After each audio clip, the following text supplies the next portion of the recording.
state. Ordinance shall be known and may be cited as a zoning ordinance of the town of Packard, South Carolina. The map referred to herein shall be known and may be cited as a zoning map of the town of Packard. Authority, just the section of state code that authorizes the towns to do zoning work, and so it just refers to that section of the state code. The ordaining clause will fill in the dates and ordinance numbers at the end of the project when it's been approved by council. But it just talks about the purpose of the ordinance is to regulate the location, bulk, number of stories, and size of buildings and other structures, the percentage of lots which may be occupied, the sizes of yards, courts, and other open spaces, the density and distribution of population, and the use of the buildings, structures, and land for trade, industry, residence, recreation, conservation, protection against floods, public activities, and other purposes, et cetera, et cetera. We won't go through all of that.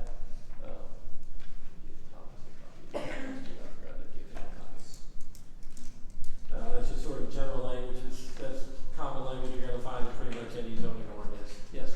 Do we also need to include a reference to Title 6, Chapter 31 for any reason to have the development agreements as well? Like, do we have to have that reference in there too to be able to have the development agreements? All that's regulated by the state Enabling Act, and so the zoning ordinance is all going to be state legislation that it refers to. Typically, this is the way the language is written in them. There may be a section in there that talks specifically about development agreements, or a lot of times that's not in the zoning ordinance, because that's a separate piece of code language. But it still state authorizes the towns to do that. So either way, the state's still able to do that, even if it's not specifically in the zoning ordinance. So.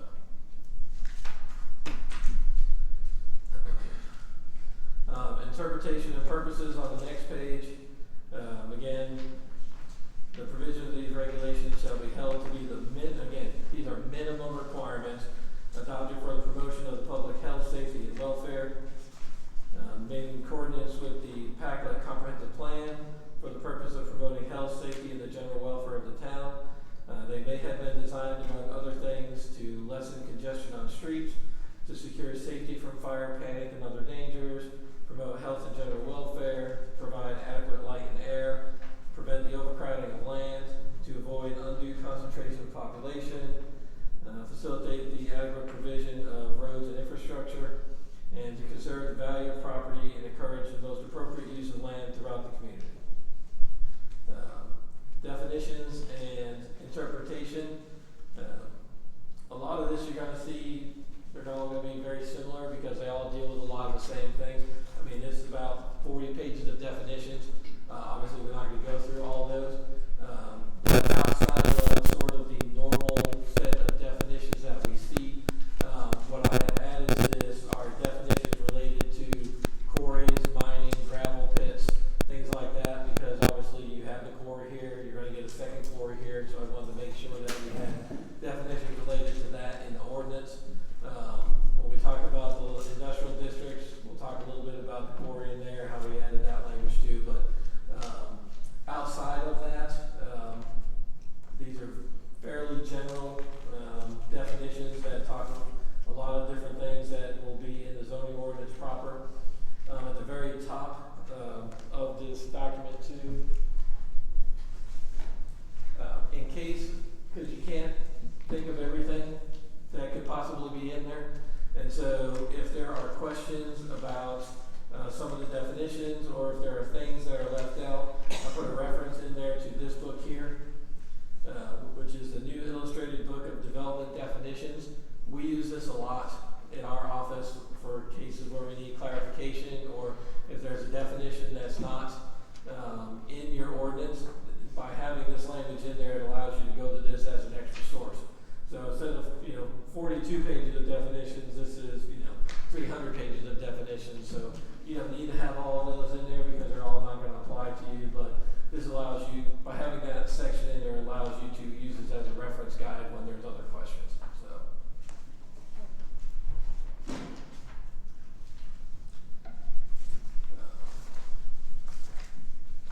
So again, you'll see the language in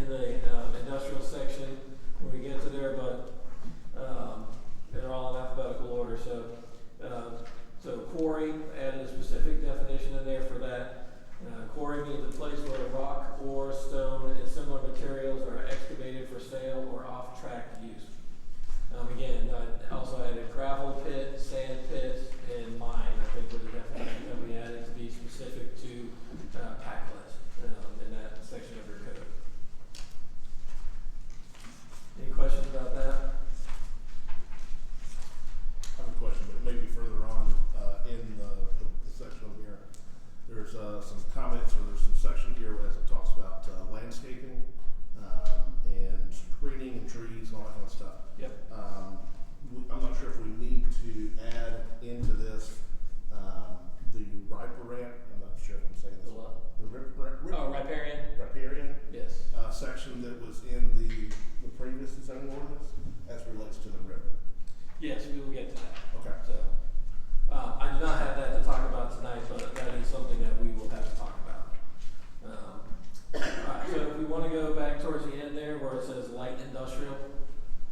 So what I have, so right now you have the quarry, which is your main, what I would term an industrial type use. I would term mining to be a heavy industrial type use. And so with our plans for the ordinance moving forward, we're going to be more of a traditional zoning ordinance than the form-based code. And so, because I don't think what you have has served you very well with the way it's written, I think this will serve you better in the way things are developing here. And so what we've done is include a light industrial district and a heavy industrial district. And you'll see the language for that, and then you'll see there's a map in there which shows where we have my preliminary thoughts on where that would be assigned on the ground. And that map only shows the boundaries and then the two industrial districts. And we'll fill that map in as we go through the different categories for the zoning. So for light industrial, the purpose is the intent and purpose of the light industrial zoning district to provide for low intensity industrial uses which are not significantly objectionable in terms of noise, odor, fumes, smoke, etc. Additionally, these regulations are designed to encourage the formation and continuance of a compatible environment for uses generally classified to be limited industrial in nature, to protect and reserve suitable undeveloped areas in the town of Packlet for industrial use, and to discourage encroachment of residential, office, commercial, or other incompatible uses. And so, as you'll see as we go through all these, we'll have the same sort of layout. Purpose, permitted uses, conditional uses, and then sort of the lot size information. And so the next section is permitted uses. So this list of uses are permitted by right in the light industrial district. So as long as they meet the requirements, they will automatically be approved by the town. So accessory uses in compliance with what will be the accessory use section, an agricultural farm, automotive service station or repair facility, crematorium, bulk storage facility, daycare centers, fairgrounds, kennels or animal hospitals, light manufacturing or production facility, park playground, community recreation or sports facility, parking lots, parking decks, garages or motor pools, professional or business office, public utility substations, installations, water towers or telecommunications towers, a publicly owned building facility or land, a restaurant, retail, storage facility, warehouse or wholesale facility. And then under conditional uses, single family residential, but that's only as related to if there's a need for a caretaker or watchman or a security officer on the property. You wouldn't be able to do like a subdivision or just build a single family house for sale. It's related to an industrial use. And then I have tattoo parlors, must be reviewed by the BZA to determine their compatibility with the neighborhood. Then the rest is really state law. Must not be placed closer than 1,000 feet to any school, place of worship, institution, park, or recreation facility, and must not adversely affect the character, traffic patterns, or nature of the district, which is really what the BZA would be ruling on. So,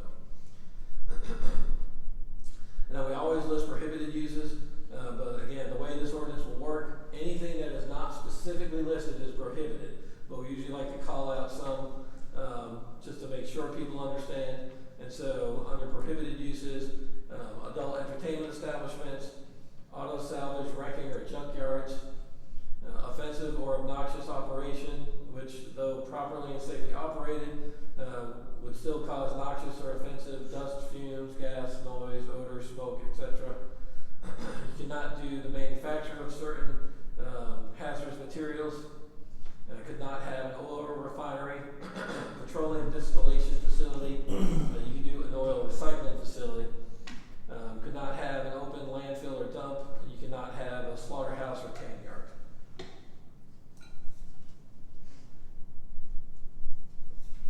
And then under lot specifications, so that's going to get into your minimum lot sizes, setbacks, things like that. No minimum lot size or minimum lot width. These are typically going to be larger lots anyway, so those don't really come into play. It's got a 20-foot minimum front yard setback, a 20-foot minimum rear yard setback, and then 15 feet on each side, unless it abuts a residential district where the yard shall be at least equal to that of the residential district. Maximum building height of 40 feet or 2.5 stories. And that refers to, for landscaping and screening, signage, and off-street parking. It would refer you to the relevant sections later in the code book. So any thoughts on that in terms of permitted uses, conditional uses, the setbacks, anything like that? Does anybody have any comments on? I have a question about the front yard, specification 20 feet. Yeah, you see that in a lot of ordinances in a municipal environment, whereas in a county you might see them larger. And we can certainly change that. These are just things, these are just draft. They're certainly open to change if you think it needs to be a different number. So that means that it has to be 20 feet from the road? So from the property line. So you have the edge of pavement, the rest of the right of way, which is typically going to be like another 12 feet or so. That would be their front property line, and then the building would have to be at least another 20 feet from that. So I mean, you can, like I said, we can certainly change it to a larger number. I think it needs to be lower. I agree. I think it should be lower. For light industrial stores, like the coffee shops right there on the sidewalk. Right, but this is, New buildings would have to be 20 feet back from that. So it prohibits people from being up on the roadway. Yeah, but do we not, when we zone, can we not make the downtown? yes, the downtown will have its own separate rules. So like, the downtown, which will be the central business district in the future, when we get to that part of the zoning, that will probably have no setback lines. That would be zero lot line. Yeah, so like where your coffee shop is, that would probably be a zero setbacks on all four sides, because you want that to develop in a different way. This is the map, correct? Yes. So this here would be the light industrial in the middle, correct? Now that in the middle, that's colored in, that's central Packland. So you Okay, have, so light industrial's out here, 5176? right, so the light industrial, that is vacant property, so on the map here, so this is your future Yeah, I land see use it, map. dark So gray. this is that area that's in the light gray on the map. That's that vacant property that was listed as potential future light industrial use. Okay. So, and then you have the heavy industrial, which we'll get to. You have the quarry property here, and then you have here where the electric substation is. That's heavy industrial, and then you have this lot here, which is sort of an auto repair place with a lot of storage of vehicles there. So basically, an auto junkyard, salvage yard. And so you've got heavy industrial, all the quarry property is heavy industrial, and then this here is vacant, potentially future light industrial property along with 76. All right. So, Well, I couldn't read that map. right. From here, it was very blurry. So, Jeff, in your experience, what is the reasoning behind these numbers? Is there like some study that was done, like why the cities randomly pick numbers? for the setback numbers, Yeah. again, a lot of these, that you see in a municipal setting, the properties are smaller, versus, you think of industrial development in the county, it's gonna be a much larger property. They're gonna be set back more. It's harder to squeeze an industrial property into a municipality because the properties are smaller, so in order to allow for that, you may give up some of your setback to allow them to go a little closer to the road to be able to encourage that kind of activity within the town limits. Because you're not going to have, in most municipalities around here aren't going to have a 50 or 100 acre property that's going to be developed for industrial. And so if you still want to allow those types of uses in town, I think you have to make allowance for that and maybe have some reduced setback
talked about Is the, putting parking in the rear. is it already in here, required, barriers? We're gonna, I don't have a draft ordinance section for landscaping, but we're gonna talk about landscaping, cause I need more information about what y'all think about that, so. And to kind of give everybody an idea in terms of what this is in terms of light industrial, think of, the Belk building that's up on 176. And think about the Dollar General Distribution Center that's up on number 9. Or mini warehouses, things like that, typically would go in this kind of section. There are other things that have been put in here, so like for instance, daycare center, and I'm guessing that's mainly to be complimentary of the employees who are working there. Right. But that's not the primary location for a daycare center or a fairgrounds. It is primarily for these large industrial complexes that are out there, like a brand new Milo's Tea or something like that. Well, in Anderson County, there's a perfect example. We have Arthrex in Anderson County. They're building a daycare center on their property to serve their employees because it's so hard for people to find daycare right now. So if we didn't have language like this in there, they wouldn't be able to do that. And so that's a real example that we're seeing more often where these companies are trying to provide these because people are having such a hard time finding locations for that. You've got restaurant and retail on this list. I have a question about that, because you've got it on there at the very end of purpose, and there it says, and to discourage encroachment of residential, office, and commercial. But then in Whereas for the types that would not be necessarily suitable for that, so, it doesn't mean you can't have any of those uses. Okay. So, It's just discouraging that area. It's the primary reason to have this is the light industrial. right, that's the primary use of this district. As far as like the splash pad and stuff, that's not gonna be intended to be that far away, that would be more central in town, right? Because I know it says, community recreation, park and playground and stuff, but. Things like your big baseball complex kind of thing is what you're looking at for that. Baseball, softball, soccer field, a larger scale community recreation type facility is what's envisioned with that, so. Okay, cause like, I know that was one of the things in like a dog park and stuff, but we would want that more centralized in Right. town, and we would want it on the outskirts like that. Right, but I think if, Spartanburg County Parks and Rec wanted to build a new set of baseball fields down here, I mean, this would be one of the districts where that could be allowed, so. Yes. There'll be others that would allow that too, but we're saying that it's also okay in this district, so. Okay. Very cool.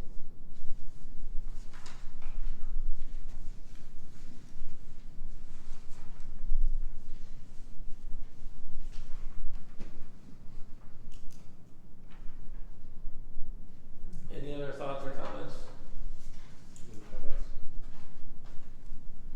Yeah, I mean, I could monologue for a while, but carry on. Well, we'll have plenty of time to talk about all this, so, and you can send me notes, send me an email, wherever, in between meetings, and if you have other comments, so. So moving on to heavy industrial. Heavy industrial is gonna allow a little more, again, provide for medium to high intensity industrial uses, which are not significantly objectionable in terms of noise, odor, fumes, etc. Designed to encourage the formation and continuance of a compatible environment for uses generally classified to be heavy industrial in nature, to protect and reserve suitable undeveloped areas in town, and to discourage the encroachment of other types of uses that may be incompatible.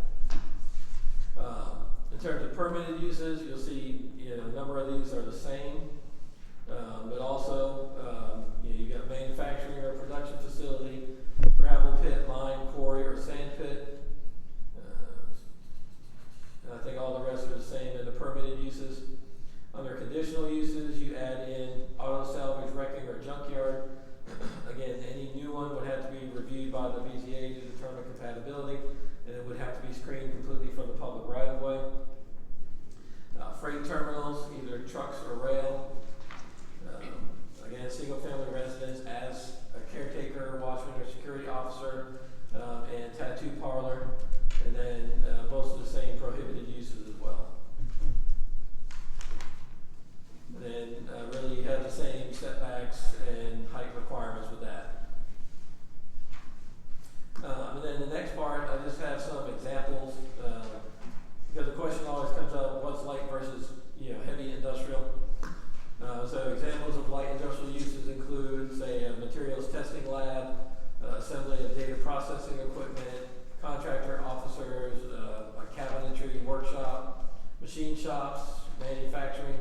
management services, photocopying services, could be software publishing or production, versus examples of heavy industry include aerospace, shipbuilding, mining, machine tool building, locomotive manufacturing, steel production, chemicals, construction, so heavier duty types of things. And then there's sort of another description that I found. Light industrial is responsible for small scale manufacturing, concerned with production processes that do not require much capital or space. Rather than intermediaries or other sectors, these industries produce goods for end users. So they're making a product and selling it versus making a product and then selling it to another manufacturer who would then make a product. They're allowed to operate near residential areas, industrial parks, public places, etc. Examples include food units, paper making, electronic home appliances, etc. On the other hand, heavy industries manufacture massive equipment, tools, and machinery. The production processes can cause environmental dangers such as greenhouse gas emissions, pollution, etc. They are typically located well away from residential areas. They typically sell their products to other industries. Heavy industry is a particular category in local zoning that controls land use and construction. You can see some of the examples there too. Heavy industry manufactures heavy products, sells to businesses or governments. Heavy capital investment requires specialized workforce, high barriers to entry. So the battery plant that they're going to build in Spartanburg County is heavy industry. A printing company that prints booklets and prints for public, but also prints larger scale runs of materials would probably go more like light industrial. Many warehouses can fit in light industrial, things like that. So it's less traffic, less impact than the heavy industry would be. But again, we've already talked about the map. Again, these were based off of what's already here and what we've talked about on the future land use map that was adopted with the comprehensive plan. And so, one question that I do have related to this type of use is you can use zoning as a tool to make things you don't like go away potentially in the future. And so things like the history on the auto salvage business that's there. If you think that's something that's fine and you want it to stay, we'll zone it heavy industrial. If it's something that you see in the future that you might want it to go away, then you can zone it another category, and then if it goes out of business or something happens, then it would eventually have to go away. And so the other uses, the electricity station, that's not going anywhere. So that one I think clearly should be heavy industrial. The quarries are not going anywhere. Those should be heavy industrial. And then the land that was programmed near 176 I think should stay. I don't know if there's other areas that you can think of that you might want to see. There weren't other areas that we discussed on the future land use map, but something to think about as we go through. There's a basis for why these are assigned on the map from existing uses in the future land use map. So, Is there any reason the stinky asphalt plant would not stay? No, Where I we think could write that's- that out to tell yeah, them. I mean, the only one that I can think of would be really that sort of that auto dump yard that's in town. Whether you want to do something with that. And that would be another reason, like for instance, if you wanted for your next, as you called it, sticky asphalt plant, Yes. is to have it more than maybe 20 or 30 or 40 or 50 feet off the road, Okay. so that those smells are not permeating out into other Yeah, areas. you can't really reduce that. So the one that you're smelling is not the newer one, it's the one out on 176 that you smell. Is that really coming that far? Ew. The newer one's not as bad. It's not, that's not. You smell it? Except sometimes it is. Yeah. I can smell it sometimes. Okay. No, If our the whole wind house blowing the right shakes. direction. Yeah. Right. Whole house shakes when they Oh, go that's a lot blast. for you on Thursdays, especially they Blast, knock pictures off the wall. But that one's we're not gonna be able, like you said, that's there, and it's already been there, we couldn't write it out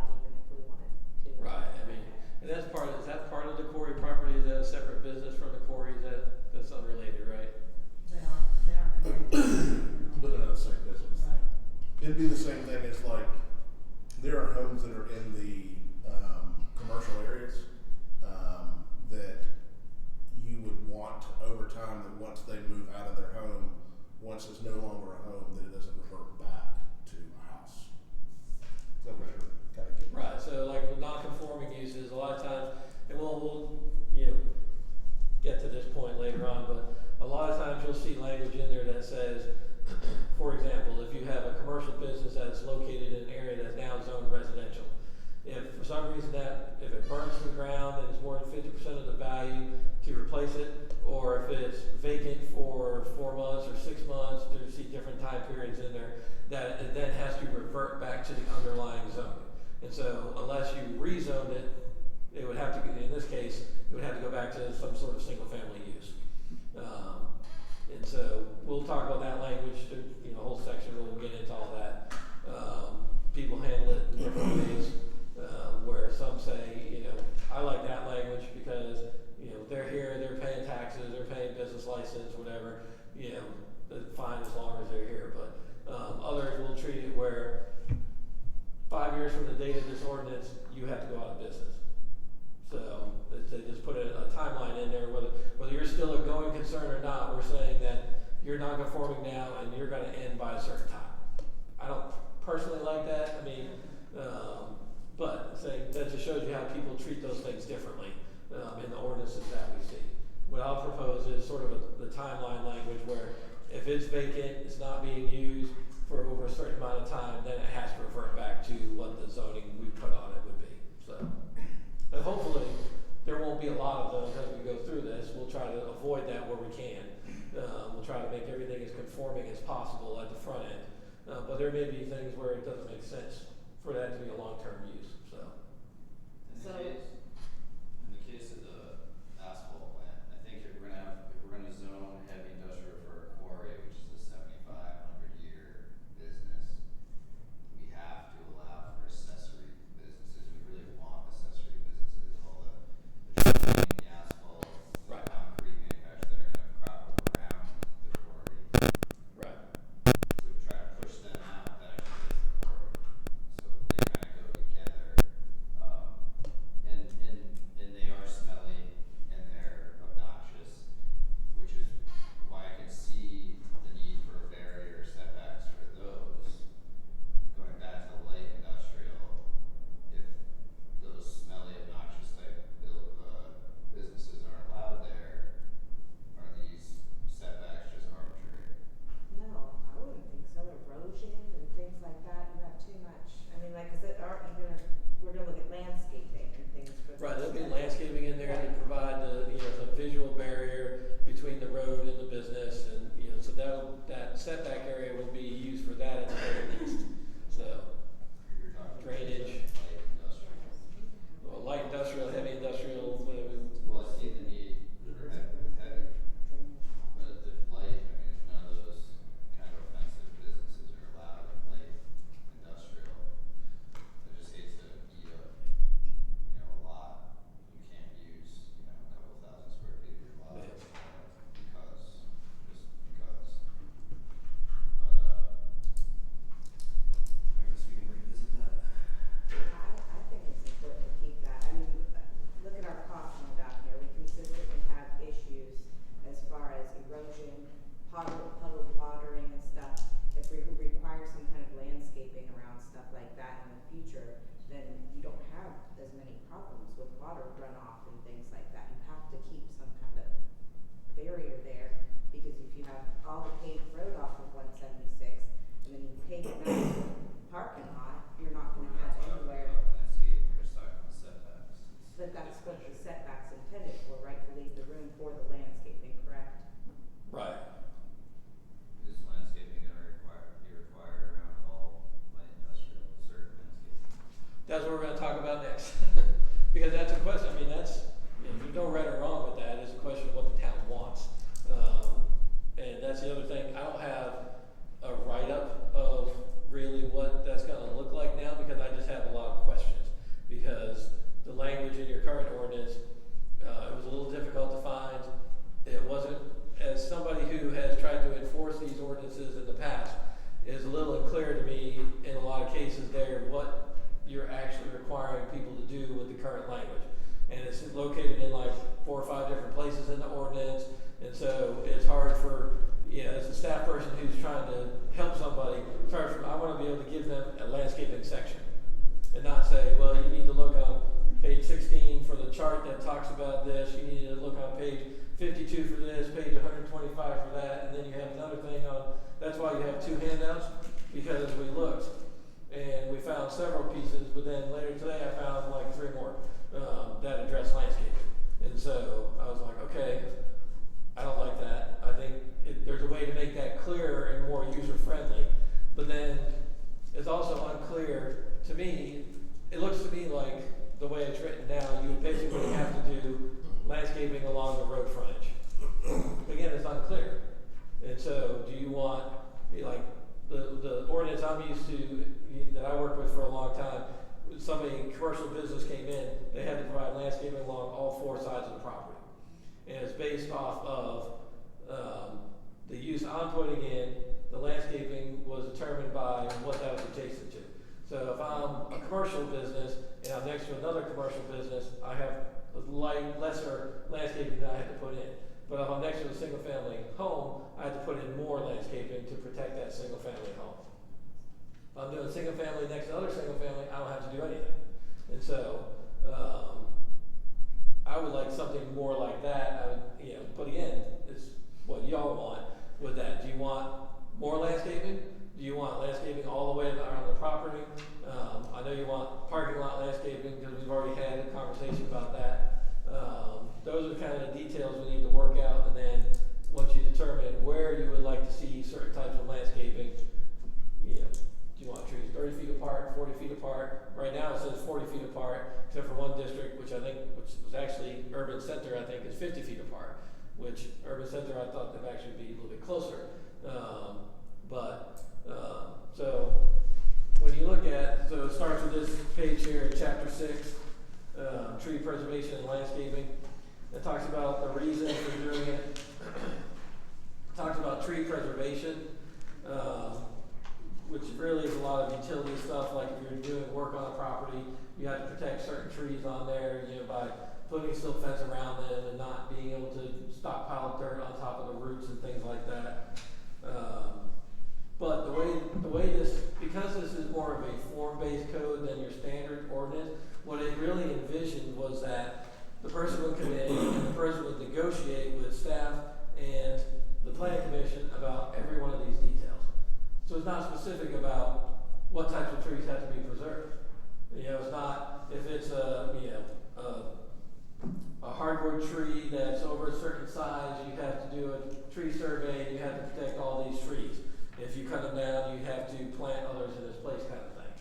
All that was intended to be negotiated, I think, basically on a project by project basis, which honestly, if you had any level of development, it would be really hard for, I think, the town to work through all those issues if you had a bunch of people coming in to do that. Instead of just being, all right, if you have this type of business, you're required to do this landscaping like this. That would make it, as Patrick's also the zoning administrator, that would make it a lot easier for Patrick to be able to tell somebody, all right, you're going to do a Dollar General or a grocery store or something. Here's the information you have. This is what you have to do. There's no interpretation. There's no bargaining. Certain types of projects, you do a plan development or a flexible review district.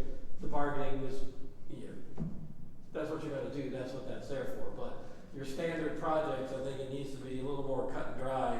That if I have this type of project, this is what I'm responsible for doing.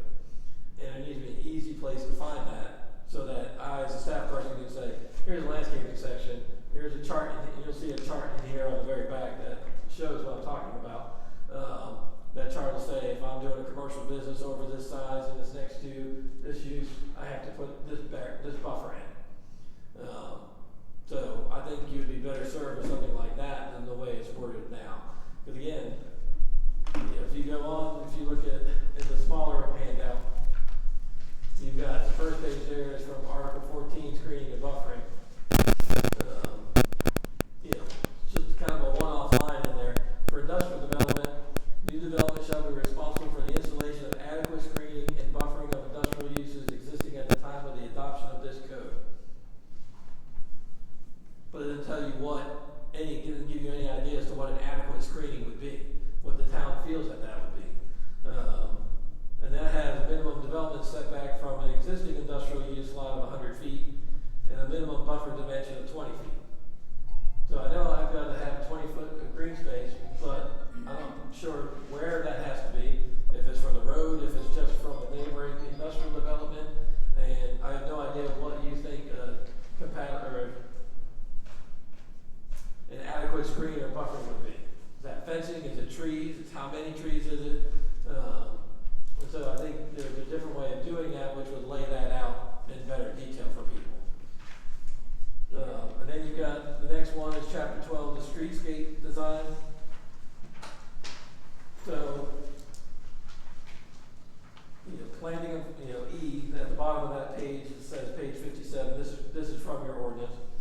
Planting of large maturing trees shall occur in accordance with an adopted streetscape master plan that specifies tree type and location. Streets should be designed with street trees planted in a manner appropriate to their function. So, is the town responsible for that? Is the person coming in doing a commercial development responsible for that? I think you should read that as the town's done the street master plan and the town's responsible for that.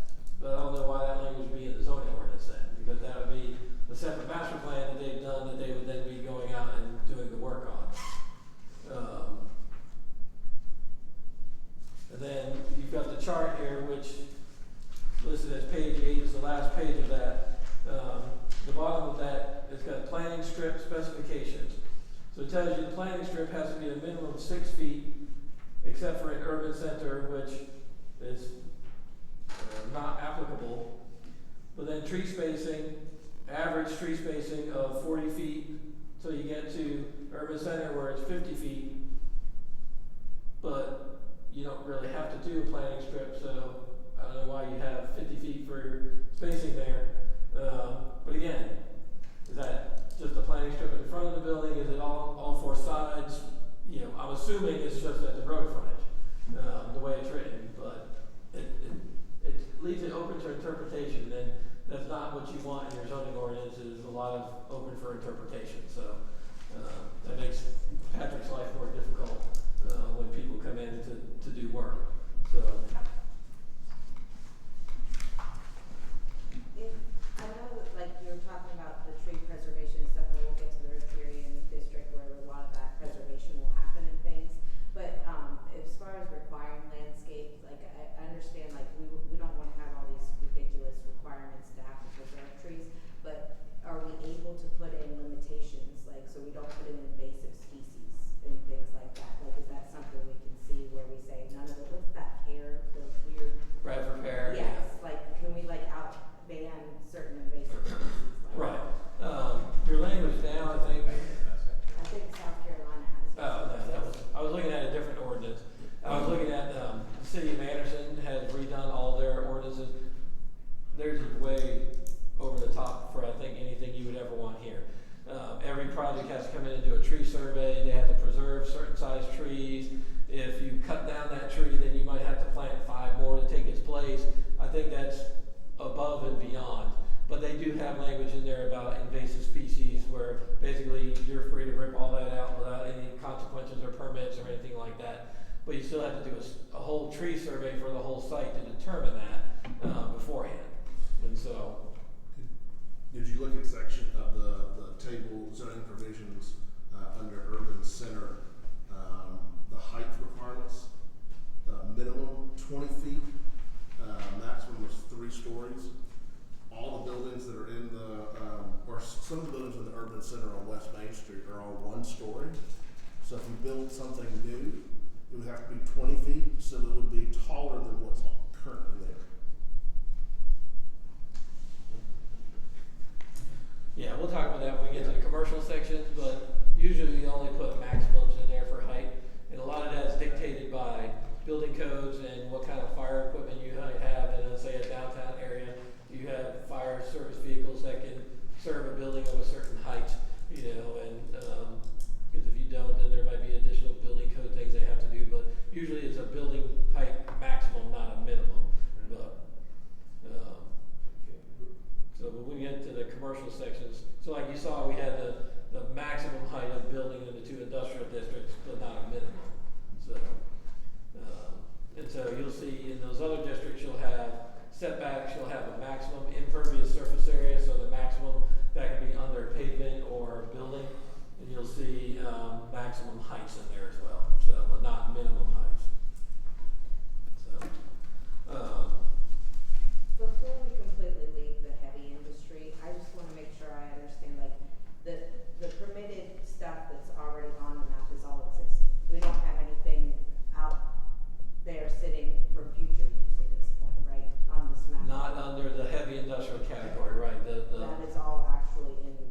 So that's the existing quarry, the future quarry, and then those two other buildings, the, electric substation and then the auto, salvage yard. I was gonna say, is that what this is down here, is that the salvage yard? It's, down it's there? like the little oval shape, kind of oval shape. Yeah, piece right what's here. behind that? Is that heavy industry behind That's, that? that's heavy industry right there, because again, that's an existing use, so. The one below it, the like further back, that metal down? So, this one here? Yes, what is? That's the, electric substation. Okay, So like okay, so power. that's also an existing, exhibit right now we have. Now, is there any way, like, I know, like, it makes sense what you're saying about if there's gonna be things that the rock quarry uses, but is there a way that we can direct that kind of to follow along out Hammock Grove Road more so than coming and creeping into the town? Like, is that, I mean, we would probably have to annex in more land and stuff like that, but I think I'd rather, and I think most town people would rather see it head where there's a lot more open space to accommodate it as opposed to being on top of homes. Well, the town would have to rezone something to, heavy industrial use then, and so the town would have control in that sense, where they would have to, it would either develop in the county, or if it was in the city, the town would have to, rezone a property to heavy industrial for that type of use to go in, and so you have control in that regard. Because you could say, no, we don't think it's appropriate here, we encourage you to go, over here, or annex this property into the city, and we would zone that for you to have that use. But that's your control mechanism, is you have to come to the planning commission, you have to go to council and get a rezoning. So unless it's already on a piece that has that zoning, so. And there's nothing. And again, there's not, I don't know the extent, how much of this will actually end up as the quarry proper, if there's excess property that would not be part of that. So there could be, something like that where they spin off a piece of it for related use. They plan to do that. Yeah, so, but it would still have to be uses that are allowed in that district, or get a rezoning, so.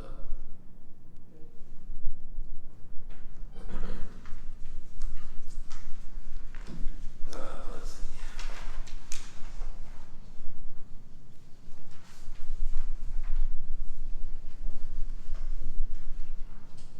Again, you've got information here about tree removal, having to get a permit for that. There's some standards in there for what would be allowed, why that would be allowed.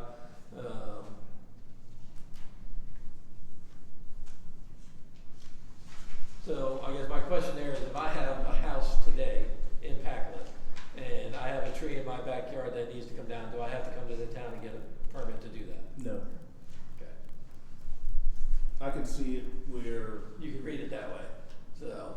yeah, that's what you got. It looks like this is what we're looking at now, but I don't know. That's something up to planning commission. I'm not sure. Would you all want it to be where if someone's got a 100-year-old oak tree in their yard and they want to cut it down, do you want to have a permit and then they would come before the planning commission?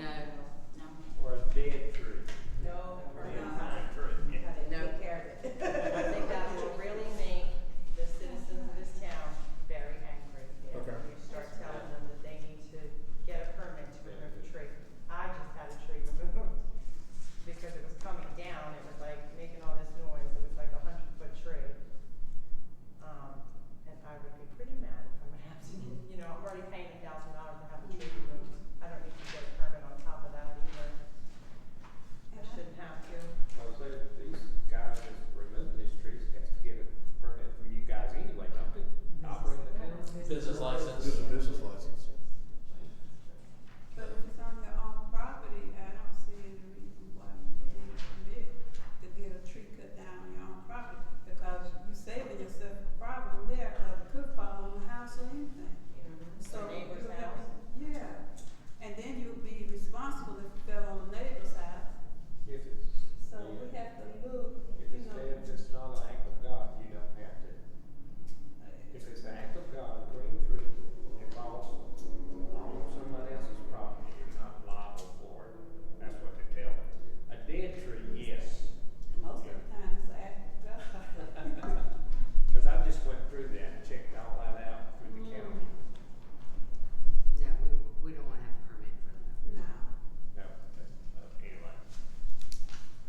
say is that, if you're below a certain number of spaces, if we do buffer yard landscaping, that would probably cover a lot of that anyway, depending on what types of trees you would say they would have to plant.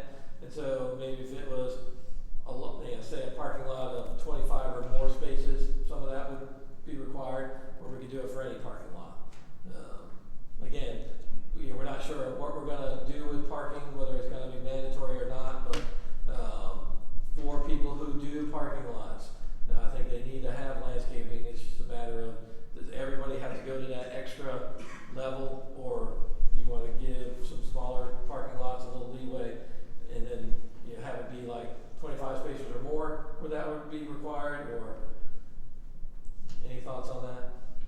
I don't know, I look around since COVID and any establishment that has landscaping, it's just the grass is up to here, it's not maintained, it's not taken care of. Yeah, but that's I what- kind of worry about that with Mhm. any kind of landscaping requirement. But our building code, our inspectors would be responsible for maintaining that. I think that we're doing a. I worry about micromanaging businesses. Yeah. Yeah. Couldn't we do something where, like, they have to have a landscaping plan, but they could maybe submit what they wanna do, and then it could be approved or worked out from there? Well, that's what. The question, have you all seen the new O'Reilly's? Mm-hmm. You like the landscaping that was done out there? That was required by ordinance. Otherwise, they would just put it in a parking lot. Right, it'd be a parking lot with Well, not a that's single what, tree. but that's what I'm saying, that like, they have to have, like, say, so many bushes, or whatever, they could submit it to the planning commission or whoever, or the board, zoning board, whoever they have to do it, and then it could be approved from there, or made better, or told that, you need to change this or that. Because the one problem I see with making people plant trees in parking lots, within 5 to 10 years, it's tearing up the parking lot. The roots are coming up, and the parking lot's a mess. They have to have the right kind of tree, they have to leave enough space for the tree. I mean, usually it's issues like that, they choose a tree that's not proper for that type of planting environment, or they're trying to shoehorn it into a planting area that's too small. And then you end up with those issues. My only thing is, I think you need a standard, because, O'Reilly's comes in and you hold them to a certain standard, and then somebody else is involved in a very similar business comes in and they don't make them do anything. Well, O'Reilly's is mad now because you held me to one standard, but now you're not holding this Well, person that's what I was to the saying, same like, standard. there should be a plan, like, you have to have, like, so many trees, so many bushes, let them bring it, it can be approved or not, cause some people might do a fabulous, go over the top, but somebody like, okay, here's 3 bushes, no, like, you have to have this many bushes, how do you plan, what do you plan to bring, and then And approve it from there. That's what you're saying. I And see, I see a benefit to having landscape requirements with a parking lot in particular, because otherwise you end up with these asphalt concrete deserts that just heat, they're not pervious, rains, you've got water issues. So if you're going to have a parking lot, I say absolutely. If you're not gonna have a parking lot, why would we make them, beautify the land, just seems arbitrary, like you have to have bushes. Why? But if you're going to pave a large area and basically make the streetscape a little bit uglier, which I think most parking lots are, then you need to compensate. You're collecting a bunch of rainwater and pushing it into our drain system stuff. You need to have some areas that can absorb. So that's not an arbitrary ask, I think. But outside of a parking lot, it bugs me that like you have to beautify with vegetation. But is there really gonna be, like, any heavy industrial, light industrial that doesn't have a parking lot? Well, this is a more general conversation than just industrial though, so, I mean, the landscaping question is really townwide. If I put in, a convenience store or a restaurant, am I gonna have to buffer that, for my neighbors? So there's an aesthetic question, how do you want the town to look? Do you think that improves the look of the town? Do you not think it does Yeah, I anything think to that improve we should that? absolutely be landscaped, but I don't think we should take it to a point that it Yeah. just gets so expensive, it's gonna cost the business where they don't even wanna open up. In your example of heavy industrial, screening I think might be beneficial, especially with where it's located, what's next to it. But not heavy industrial where you're not, seeing or hearing or smelling really obnoxious senses, then, it's just aesthetic. The quarry that's currently in place, you've seen that huge mound of dirt on East Main Street, or West Main Street. So when you drive on East Main Street past Vulcan, you'll notice that you can't see inside, there's this huge mound of dirt and Yeah. the trees on top of it. They had to do that based on our zoning ordinance. That was not there before. But it creates that buffer in between what they're actually doing back behind it and what you're driving past. Plus the trees, they're very high. Yeah. And I think that helps for the smell too. Yeah. It keeps it, unless you got strong winds. And like I said, we've seen it before when it was windy. And that was on purpose for that, because I know a lot of people complained to us before it was built. And that was their idea of kind of controlling that. Is that big buffer. That makes sense for that business, For but heavy for other industrial. businesses, it don't. Right. Yeah, for, Dollar General shouldn't have to surround their property with shrubs, but the quarry, absolutely. And even the new quarry, I think has what, a 200-foot buffer, Yeah. built into the deal. So that's standard, but for, should Hardee's have to have, Well, it's a 200-foot buffer. I believe we had it set up from the river to where the quarry is. And that was kind of for protection of the river itself. that's just Riverside. Oh. 200. I believe so, but I'm not positive. So those types of barriers have like a very necessary use, whether it's protecting a river or, blocking the public from, those smells or sounds. But like a downtown business, that's not that offensive, unless they have, Well, like downtown in what will be the central business district, in most cases, they're not landscaping standards. Because the idea is that you're gonna have basically businesses wall to wall. You might have, parking lot might still apply if they have their own parking lot. Or if the town puts a parking lot in, it would apply to the town as well. But in that downtown central business district that you'll have, again, it's supposed to be zero lot line. So you've got building next to building next to building, there's not space for that. So that's a different type of environment. You may have, on the public road, there might be street trees or something if the town wants to dress up, do a streetscape plan. But in that environment, so. I'm thinking really anything that's not heavy industrial, we probably should tell them how to beautify it. That's my opinion. Okay. Even if it's not downtown and with a zero lot line, the light industrial, those types of businesses, doesn't seem like it would require beautification. I agree with not necessarily maybe beautification, but like you were saying, for like so big of a parking lot and stuff, we have to keep in mind, again, when you have a pavement jungle, you need somewhere, like you need trees that will absorb that water. You can't just that's gonna help your storm systems and all of that kind of stuff. So you still need some kind of I agree with the landscaping. parking lot. I agree with the parking lot. Yeah, like something in line, especially if it's anywhere near. But I don't believe we should have parking minimum, so there might be some business that doesn't have parking lot, and it's not required.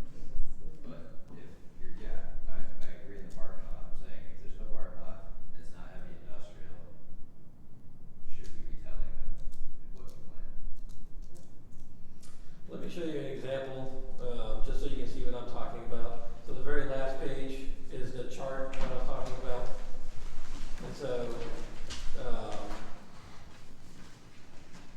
so you have, I'm doing something new, so I'm the proposed land use going down the left-hand side.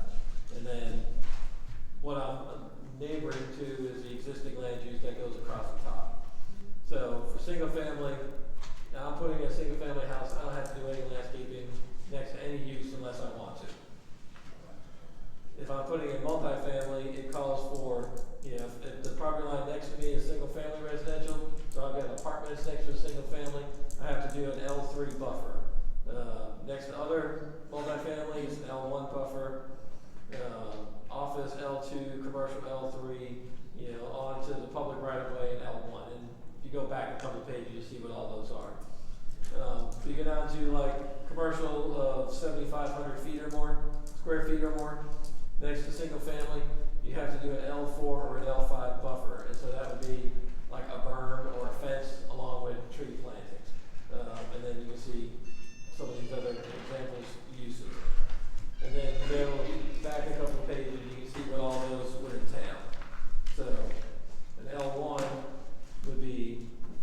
shrub per 12 linear feet of landscaped area, 1 tree per 30 linear feet of landscaped area. So you take that road frontage, you know, is 120 feet, you're talking about 4 trees, and you know, in this particular ordinance example, you know, crepe myrtles are bigger, and then shrubs every 12 feet, so 10 shrubs in that front area. And so, you have a certain width of green space you have to have there, and then you have to plant that along the length of the building, so it kind of breaks up the building as you're going down the road, is what this type of language is intended for. But then, you know, if your side property line is next to single family, and you have to do, say, an L4 or L5, then you're looking at, you know, you have choices. You know, I could do a wall with plantings, I could do a berm with plantings, and there's different ways to do it. So that was the other example that I brought tonight. And I don't know that it sounds like y'all want to go that far or not, but. Is this for if it's a business putting in near a residence? So again, you go to this chart in the back, and you know, depending on what if you're putting in the business and you're adjacent to single family, and you're 7,500 square foot commercial building, and you're putting this in brand new next to an existing single family house, then that would be the L4 or L5, and so that's a masonry wall because you're having an impact on your new uses impacting that neighbor potentially negatively with traffic and noise and smells and things like that I from think that absolutely should so stay. a dumpster, the garbage truck out there, dumping your dumpster at 6 o'clock in the morning, that kind of thing. So, you're trying to mitigate that impact from the neighbor is what this is designed to sort of help with. So, And parking lot lighting.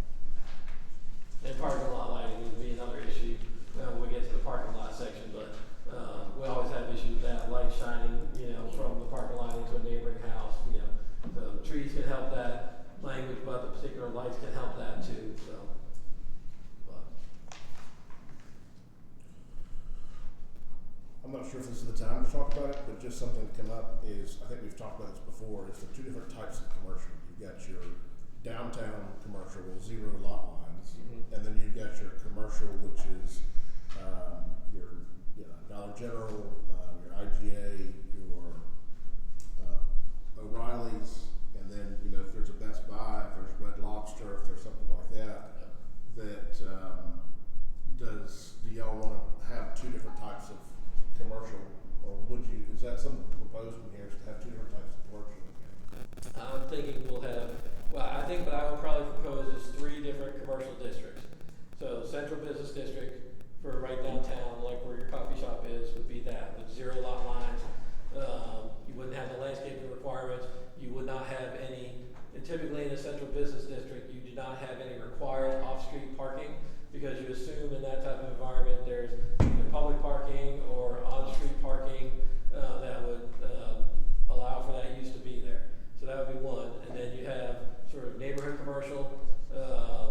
So think Pine Street, West Main Street going out, where you've got some, more of a lot of land with a building in the middle and a parking lot, and then maybe along 176, that area that is designated as commercial on the map here, it might be your general commercial. That's large, is highway commercial. That's your Walmart, your Sam's Club. Larger scale commercial uses might be in an area like that. And so your Central Business District is going to have a certain list of allowed uses. You're going to be able to mix some things up in there. Residential and commercial and office can all be in there as long as they all have the right building codes. Your neighborhood commercial is going to be more, you have a business on this property of a certain scale, certain size. Usually there's, you can have a little shopping center here, but it can't be more than 50,000 square feet. Whereas your general commercial is going to be your Walmart, shopping center. You can pretty much do anything from single family up to a Walmart or Sam's Club in that district. So that's sort of what I'm envisioning. Some places also like to have another, say, office only district. I don't know that we need I don't know that we're really big enough here to have a 4th district. So your neighborhood commercial might also kind of function as that really office district. So. Does each tier of commercial then we could apply landscaping standards to each tier of commercial at that point? So the bigger the commercial business, the more we would require you to landscape a little bit more and Right, that's what this chart does here. So if you have, commercial under 75 7,500 square feet is one thing, if it's over 7,500 square feet is another kind of thing. And so, but that could be in the general commercial district, it could be in the neighborhood commercial district. The district matters less than what the actual use is with this kind of, if you're doing it this way, it's more about the use than the zoning district. So, because a larger commercial building is probably gonna have a bigger impact on me as a neighbor than a smaller, real estate office that's in an old house, not gonna have that much impact on me versus a Dollar General or a Walmart, because they're gonna drive a lot more traffic, a lot more noise, those types of things. And so it's really about the use next to what other type of use, so. And I know that, one of the big projects I know we're trying to get grant money for, Patrick said, like, as far as storm drains and redoing sidewalks and things.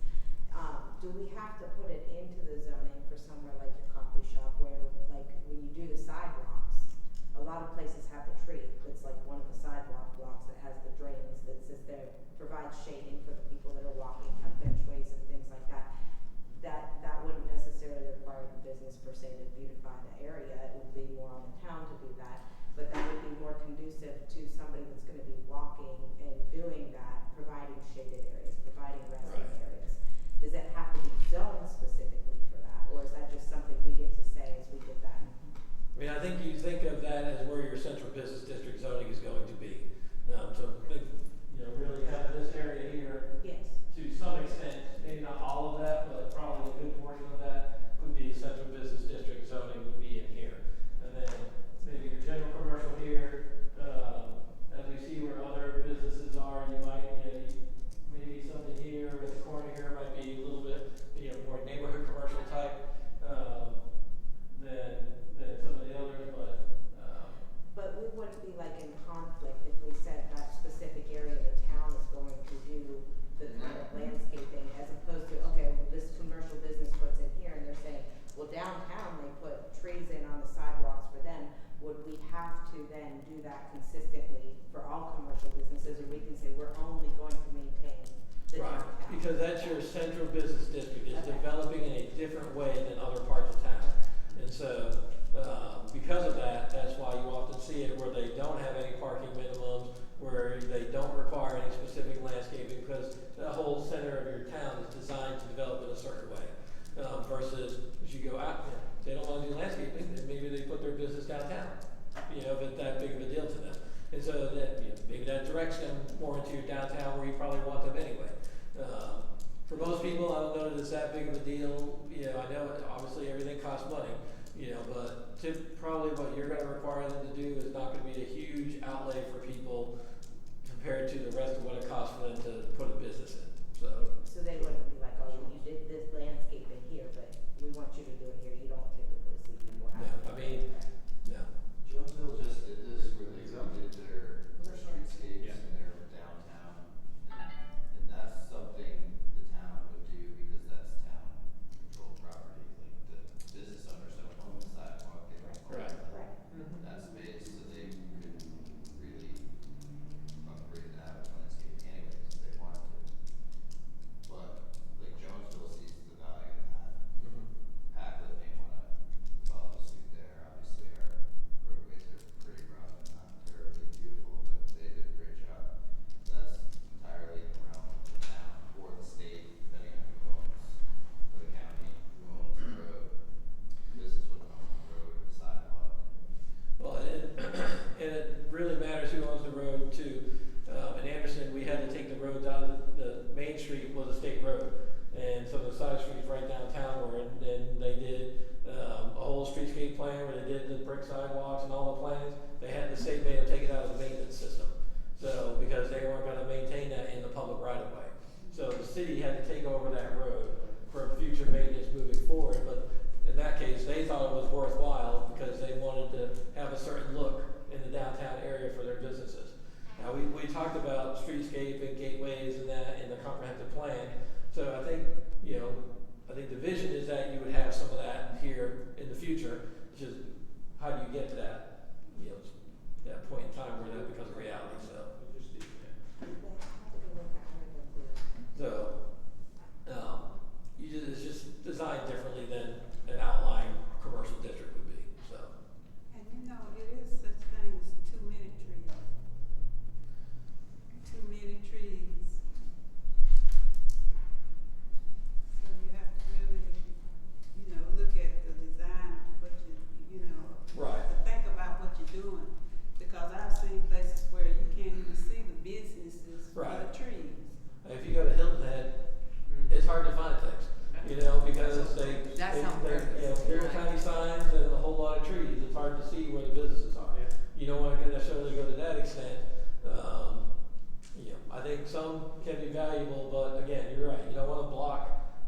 businesses, but you want something to make it, I think, look Yeah. a little bit nicer, you know, especially in your downtown area, you know, but that, again, that's gonna be more on the public side than some of these other areas might be, so.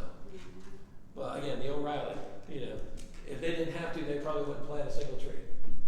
You know, and that's not gonna help the town look any better, it's not gonna help the stormwater, you know, so. But like they put in, if you'll see there's a section, there was a tree that's in there's a concrete kind of section in there right by the town, the building. They put in a tree, they put in those hedges in there, they put in that sidewalk that goes from the main sidewalk into the parking lot, they put in 2 bike racks that were out there. All of that was required by our zoning ordinance. If the town didn't require that through the zoning ordinance, then you'd see wall-to-wall parking on that whole area. Right, that's the easiest thing to do, it's the cheapest thing to do, cause you just grade it and pave it and stripe it, off you go. Even if, you know, they're only using 50% of the parking spaces at any given time, you know. Some of that's driven by the parking minimums that we talked about, and some of them, they just have a model that they do this, you know, their parking lot looks like this, the building looks like this, and every single one of them's gonna look the same, so. The other thing with the trees and stuff, you've probably seen a lot of newer neighborhoods that are going up around Spartanburg County, and the cheapest thing for them to do is go in and clear cut the whole thing and then go back and rebuild, and then they'll add in trees later on down the road. But those 100-year-old trees or 200, that have been there forever, get taken out because it's easier. And there are some places, I know Anderson's looking at this right now, is that when they're not able to go through and clear cut. And so if there's anything more than about 6 inches or 12 inches in size, you have to keep it and you've got to work around it. Is there anywhere specifically where we would really run into that problem? Because it seems like our older trees tend to be in residential neighborhoods, and that would be kind of like, is there anywhere really downtown where we have a big area, or in the commercial areas where we have a lot of those? Where you have to clear cut trees, Yeah, like where we would, a lot of that industry, you'd have to clear cut a lot We're of gonna run that into stuff. that with the park. well, you're gonna have, Milliken has 400 acres in the town of Packland, and pretty much all of it's all trees. So anything that Talk happens about there. down here, this area down around the flats and stuff. Urban Center has a new park potentially, where we're gonna have to go through and pick out what trees we wanna keep, and that's the Urban Center, so that's a good example of where we don't wanna clear cut in the commercial area. But there's a huge tree that, everyone in town has a story about, right by the train depots. That's an example of a tree that would wanna be kept in the commercial or urban area. Does that answer your question?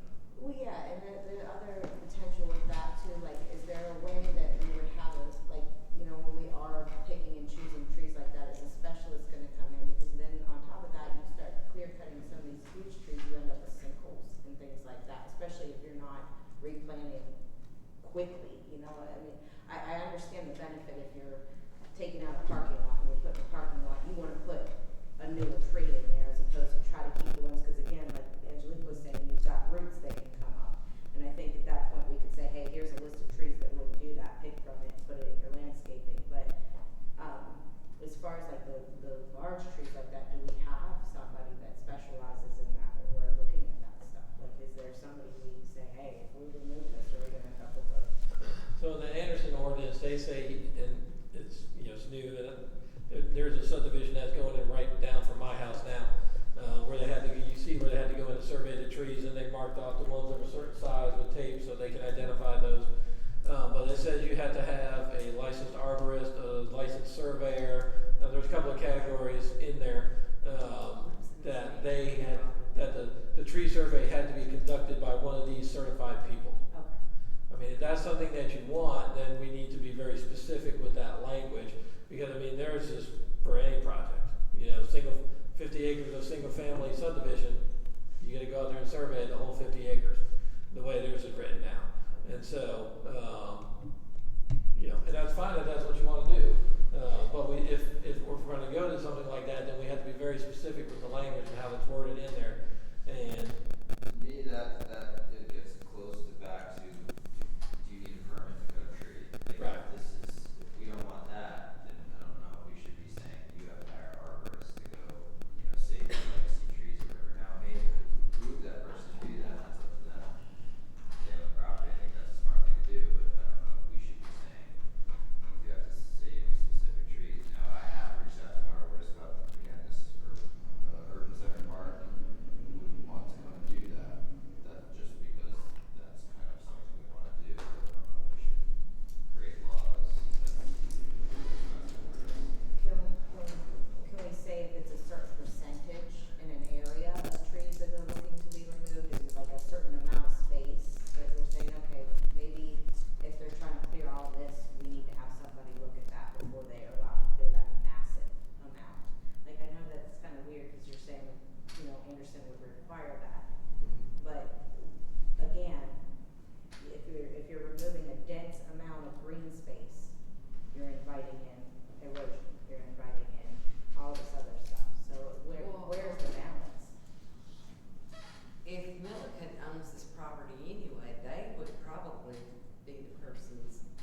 they may still, I don't know if they're, I get the feeling that they would still wanna own it, depending on the type of development it was. They might still wanna have some control over it and own it, and then allow somebody to develop a center on it if it's commercial. If it's single family, they're gonna have to sell it, obviously, but they would still have some sort of development agreement because they're gonna wanna see it develop the way they would like to see it develop. And Like so, a splash pad. they may not be the ones actually doing the work, but they would probably negotiate a lot of that up front in how they felt things should be developed on there. But things could change. Things could change. I mean, the way I look at it is, the mill closed up in '83, and as long as Roger Milliken was alive, he didn't sell a single piece of property ever. And you Now that couldn't he's break dead. a tree limb either. Now that he's dead, they're selling off properties. So over time, things may change within Milliken, where they may start saying, and I brought up a picture on your computers, that if they end up selling this big chunk of land that's right along the river, and just someone came through and just clear cut the whole thing and then put in tract homes, do you want to prevent something like that? Yes.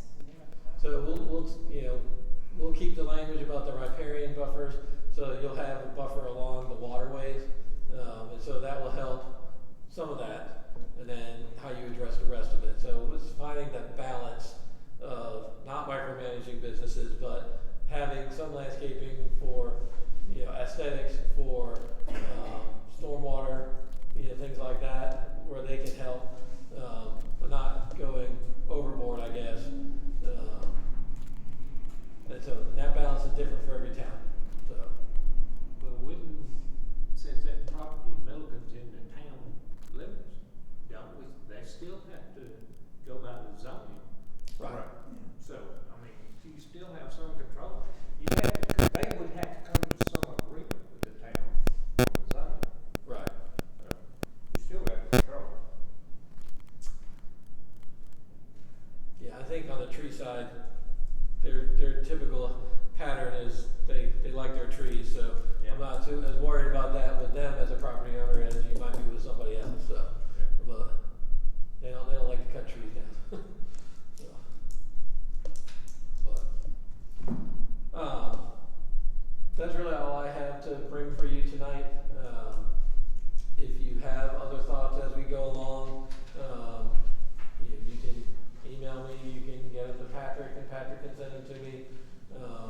Otherwise, we'll move forward with the next couple of sections and come back to your meeting next month.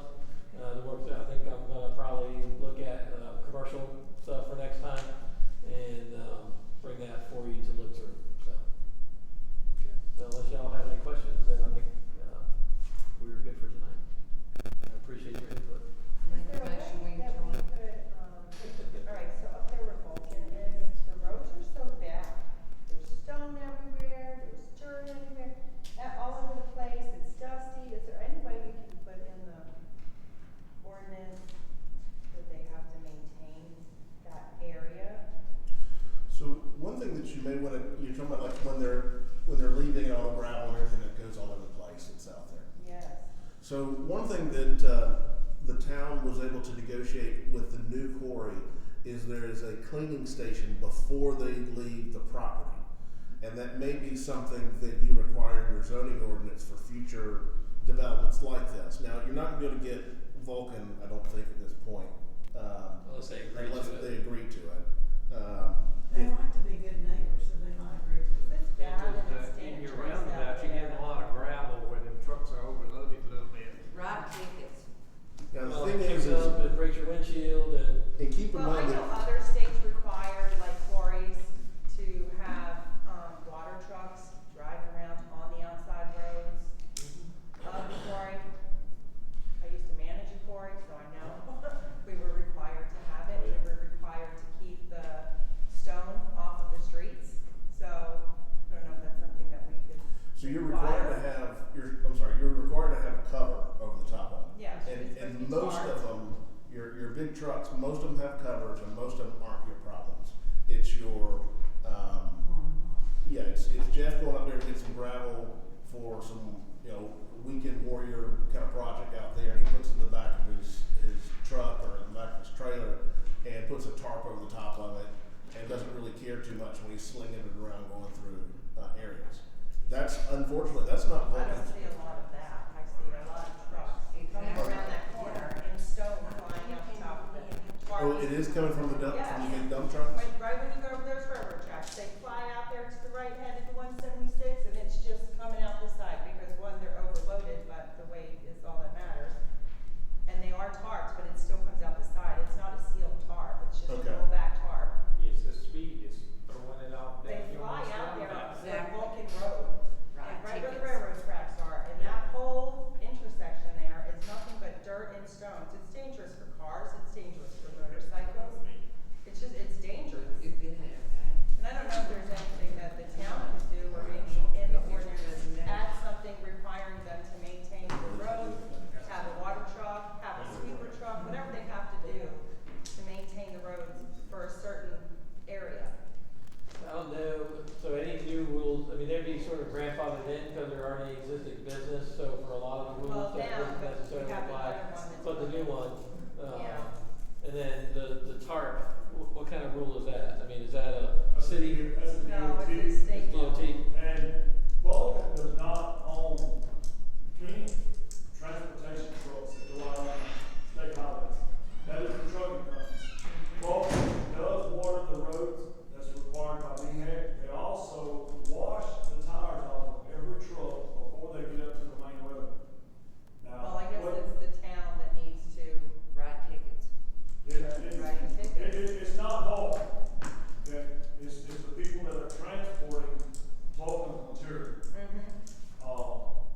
But I have two still. relatives that retired from Vulcan, so I'm familiar a little bit with what the DHEC procedures are. They have to water the highway ever so often. And when I say the highway, I'm talking going in and out of the property. Mhm. And I do know that from their driveway up to St. Edgar's, periodically, they do send a sweeper and get up the gravel, even though they're not required to. So Well, maybe we Vulcan's talk to them trying to be a good and- neighbor. Because I know other states require quarries to have that. So if that's a DOT regulation about the tarps? The tarps is DOT, the water truck is DHEC, keep the dust down. Would that be something that the police would be able to enforce? The problem that we have with the police department, and not a problem, it's just that when they write the first ticket, they lose their license. Give them warnings and start handing out warnings. Right. They've done a lot of warnings. They can sit right They have there paper all day and warnings. give out warnings. They got Yeah. paper warnings. You hold them up and write them up. Take 30 minutes to do a paper ticket. 45 And it's been minutes. slowing them down because at least they have to stop, they have to go through the process of getting that warning. Yeah, stop them and write a ticket and take 45 minutes to do it, because they get paid by the load. And the other thing that I get told is, it's not always the same